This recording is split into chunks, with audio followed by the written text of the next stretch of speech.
Hello friends.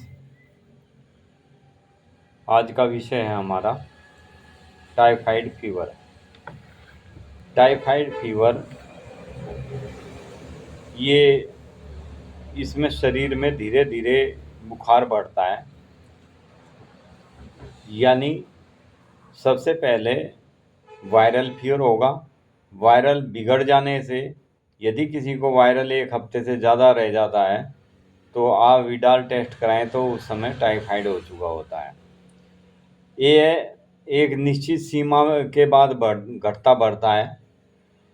ऐसे रोगी का रक्त दूषित हो जाता है और रोगी को कई बार इस टाइफाइड फीवर में बहुत बड़ी दिक्कतों का सामना करना पड़ता है। इसमें बहुत फ़ायदा पहुंचाने वाली मैं मेडिसिन आपको बताऊंगा। इस ज्वर में कुछ खास लक्षण जो होते हैं, जो विशेष चीज़ें इसके सिम्टम्स होते हैं, वे मैं आज आपको बताता हूँ। टाइफाइड फीवर के क्या क्या सिम्टम्स हैं, इसकी पहचान कैसे की जा सकती है। टाइफाइड फीवर में सबसे पहला जो सिम्टम्स होता है, शरीर में बहुत ज़्यादा बेचैनी होती है। अनजाने में बदबूदार लूज मोशन होते हैं। पेट से वायु भी खारिज होती है तो उसमें भी बहुत ज़्यादा स्मेल होती है, बहुत ज़्यादा बदबू होती है। मानसिक मलानता यानी हर समय व्यक्ति टेंशन में रहता है, अवसाद में रहता है। चौथा सिम्टम्स इसका ये है कि पेशेंट ऐसा लगता है जैसे बिल्कुल मूर्खतापूर्ण चेहरा दिखाई देता है इसके पेशेंट का। किसी प्रकार की हरकत करना ये सहन नहीं करता, लेकिन उसके बावजूद ही इसको बहुत ज़्यादा बेचैनी होती है। शरीर में पूरे बॉडी में इसके दुखन बनी रहती है, यानी बॉडी पेन बहुत ज़्यादा होता है। कॉन्स्टिपेशन होता है। मल में बहुत ज़्यादा बदबू आती है इसके पेशेंट के। शरीर में कंपन हो जाता है। शरीर में दुखन रहती है हर समय, और उसके साथ ऐसी कमजोरी बन जाती है कि व्यक्ति को हिलना डुलना मुश्किल हो जाता है। पूरे शरीर में ऐसे लगता है जैसे कुचल दिया गया हो, यानी बहुत ज़्यादा दर्द होता है। शरीर में जगह जगह, कई बार जब ये केस ज़्यादा बिगड़ जाता है तो शरीर में जगह जगह नील पड़ने शुरू हो जाते हैं। ब्लैक ब्लैक स्पॉट्स पूरी बॉडी के ऊपर बनने शुरू हो जाते हैं। मलमूत्र अनजाने में निकल जाता है कई बार इस पेशेंट का। अत्यधिक कमजोरी और बेचैनी इसका मूल सिम्टम्स है। थोड़ी थोड़ी देर बाद इसको प्यास लगती है, थोड़ा थोड़ा पानी पीता रहता है, बार बार पानी पीता रहता है। खासकर इसका रोग आधी रात्रि के समय ज़्यादातर बढ़ता है। रोगी रात को इसको फीवर बनता है और बहुत बेचैन हो जाता है, फिर पानी मांगता है, घूंट घूंट करके ये पानी पीता पीता है। रोगी इतना कमज़ोर हो जाता है कि पेशाब करते समय उसको कई बार दस्त लग जाता है यूरिन पास करने के लिए, और उसको मोशन हो जाते हैं। रोग बढ़ जाने की ऐसी स्थिति पैदा हो जाती है। रोगी को अपने रोग की कोई चिंता ही नहीं रहती, यानी वो बिल्कुल ऐसा हो जाता है जैसे सुन्न हो गया उसका शरीर। ऊंचाई ऊँघता रहता है हर समय, इसको जवाइयाँ आती रहती है, बदन टूटता रहता है। तब तक ये पेशेंट अचेतन अवस्था में चला जाता है, यानी इसको कई बार बेहोशी तक आ जाती है। ठंडा पसीना आता है। कमजोरी बहुत ज़्यादा हो जाती है। पेट फूलता रहता है। पेट में बहुत ज़्यादा गैस बनती है। रोगी किसी से बातचीत करना भी पसंद नहीं करता, यानी इतनी कमजोरी इसके अंदर आ जाती है। यदि कोई इससे बात करता है तो ये मुंह घुमाकर लेट जाता है, किसी से बात करना इसको पसंद नहीं है। मुंह से बहुत ज़्यादा बदबू आती है। शरीर से निकलने वाले सभी स्राव, खासकर जैसे यूरिन पास करते समय यूरिन में बदबू आती है।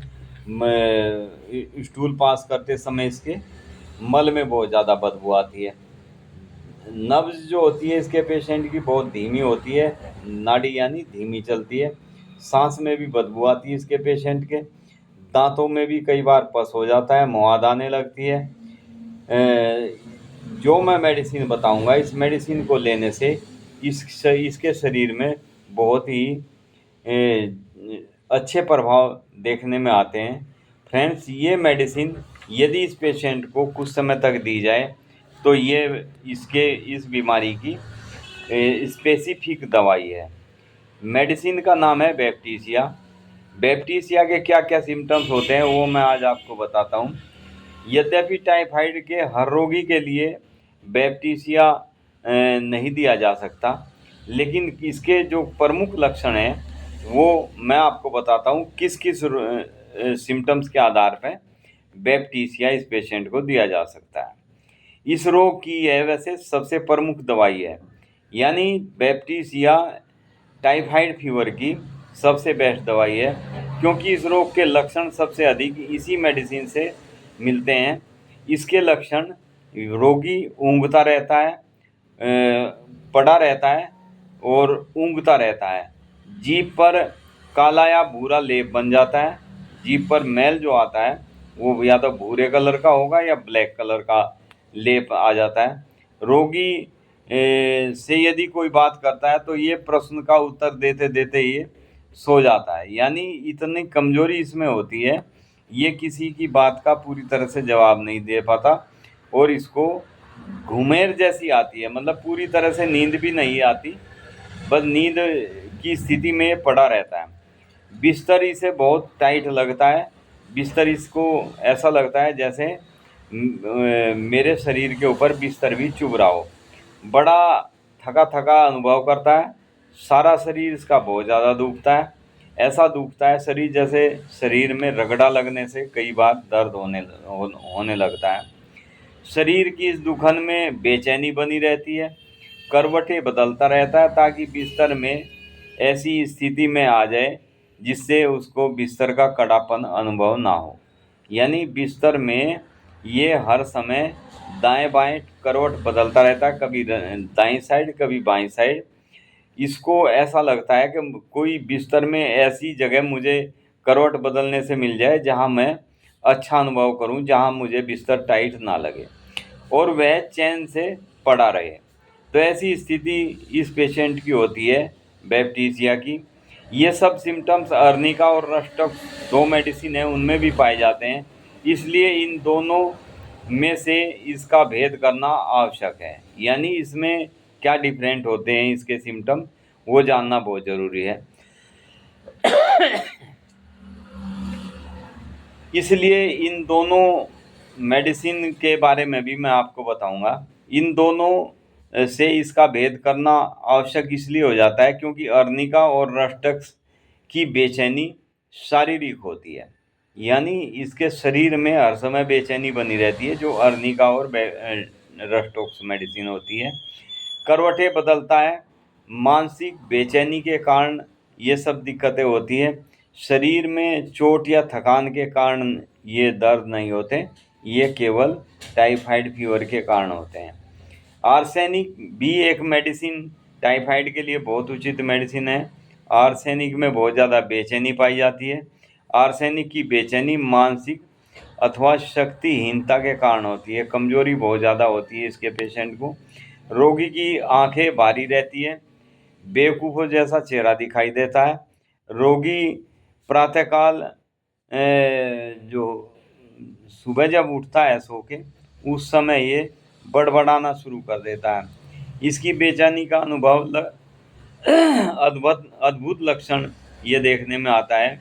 वह समझता है कि उसके शरीर के टुकड़े टुकड़े हो गए हो, यानी शरीर बिखरा बिखरा उसको लगता है। इन्हीं टुकड़ों को समेटने में करवटें बदलता रहता है और बिस्तर में ये उंगली से बिस्तर को खरोंचता रहता है। ये इसके विशेष सिम्टम्स होते हैं टाइफाइड के पेशेंट के। अत्यंत शक्तिहीन, पड़ा रहना पसंद करता है। जीभ के बीच के केंद्र में भूरे रंग की रेखा जैसी, लाइन जैसी इसकी मैल जम जाती है।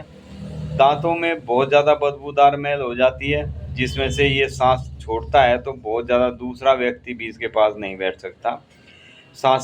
सांस में से भी बहुत ज़्यादा बदबू आती है। शरीर में शुष्क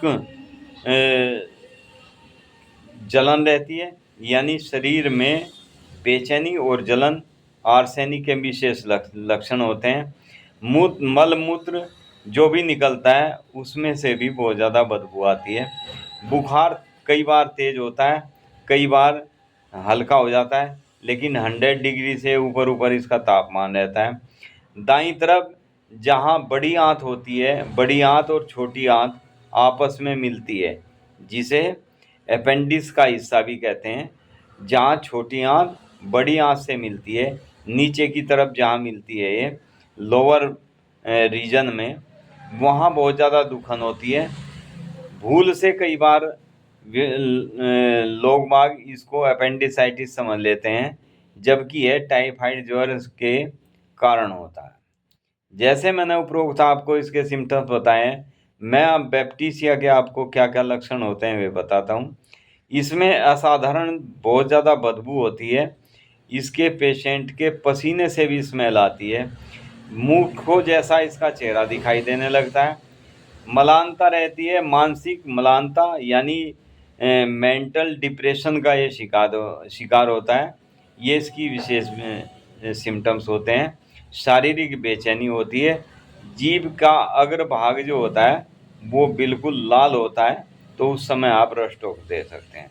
तो फ्रेंड्स, ये थी मेडिसिन हमारी आज की टाइफाइड के लिए। जिनको टाइफाइड फीवर हो जाता है या टाइफाइड फीवर बिगड़ जाता है, जब उस समय आप ये मेडिसिन जो मैंने 4 मेडिसिन बताई है, इनके चारों के सिम्टम्स बताएं। आर्सेनिक के पेशेंट में बहुत ज़्यादा बेचैनी, शारीरिक बेचैनी होगी, मुंह सूखता रहता है, थोड़ा थोड़ा पानी पीता रहता है, ठंडी चीज़ें उसे बिल्कुल पसंद नहीं होती, यानी ये पानी भी पीता है तो गर्म पानी पीना पसंद करता है आर्सेनिक का पेशेंट। आधी रात के करीब इसके पेशेंट को बुखार बनता है। जो भी दिक्कतें पैदा होती है इसकी, वो आधी रात के आसपास होती है, तो आप आर्सेनिक मेडिसिन दें। अदरवाइज नहीं तो आप बैप्टीसिया दें। बैप्टीसिया पेशेंट की विशेष पहचान ये है कि इसके जब शरीर में टाइफाइड फीवर के सिम्टम्स होते हैं तो उनमें बहुत ज़्यादा बदबू होती है। दूसरा सिम्टम्स उसमें मूर्खों जैसा चेहरा दिखाई देने लगता है और हर समय ये मेंटल डिप्रेशन का शिकार रहता है। पूरे शरीर के ऊपर ब्लैक ब्लैक स्पॉट्स आने शुरू हो जाते हैं, यानी काले काले निशान, दाग पड़ जाते हैं, स्किन में ब्लैकनेस आनी शुरू हो जाती है। उस समय आप बैप्टीसिया दे सकते हैं। Thank you friend. इसी प्रकार मैंने जो रस्टॉक्स के बताया, रस्टॉक्स और आर्निका, इसके दोनों के पेशेंट के शरीर में बहुत ज़्यादा दर्द होता है। बहुत ज़्यादा दर्द के साथ साथ इससे हिलना डुलना मुश्किल हो जाता है। लेकिन ये विशेषता है कि जैसे ही ये हिलता डुलता है, यानी पेशेंट यदि बिस्तर छोड़कर उठकर चलने लगता है तो इसको आराम महसूस होने लगता है। ये विशेष सिम्टम्स रस्टॉक्स के होते हैं। रस्टॉक्स के पेशेंट को यदि बिस्तर में पड़ा है तो उसको बॉडी में पेन बहुत ज़्यादा होगा, और जैसे ही बिस्तर से उठेगा तो उठकर चलने पर भी इसको दर्द होगा। लेकिन जैसे ही ये थोड़ा बहुत चलने लगता है, घूमने लगता है, तो इसको रिलैक्स महसूस होता है, यानी दर्द में आराम मिलना शुरू हो जाता है। तो आप रस्टॉक्स मेडिसिन दें। ये टाइफाइड के लिए मैंने 4 मेडिसिन बताई है। चारों मेडिसिन सिम्टम्स के अनुसार आप देंगे तो पेशेंट बिल्कुल ठीक हो जाएगा। ये चारों की चारों मेडिसिन यदि आपकी समझ से बाहर है, जैसे मैंने सिम्टम्स बताए हैं, आप सिम्टम्स सही तरीके से मैच नहीं कर पाते हैं, तो आप चारों मेडिसिन 30-30 पोटेंसी में लेकर एक शीशी में मिलाकर रख लें और इसकी 5 से 10 बूंद दवाई 1/4 कप पानी में दिन में 4 से 5 बार यदि आप पेशेंट को देते हैं, कितना भी बिगड़ा हुआ, कितना भी पुराना टाइफाइड फीवर हो, इस मेडिसिन को लेने से बिल्कुल ठीक हो जाता है, पेशेंट स्वस्थ हो जाता है। इसके पेशेंट को सबसे ज़्यादा शरीर में जो कमज़ोरी होती है, ये मेडिसिन उस कमज़ोरी को भी दूर कर देती है। Thank you friends. वीडियो को लाइक करें, शेयर करें, सब्सक्राइब करें।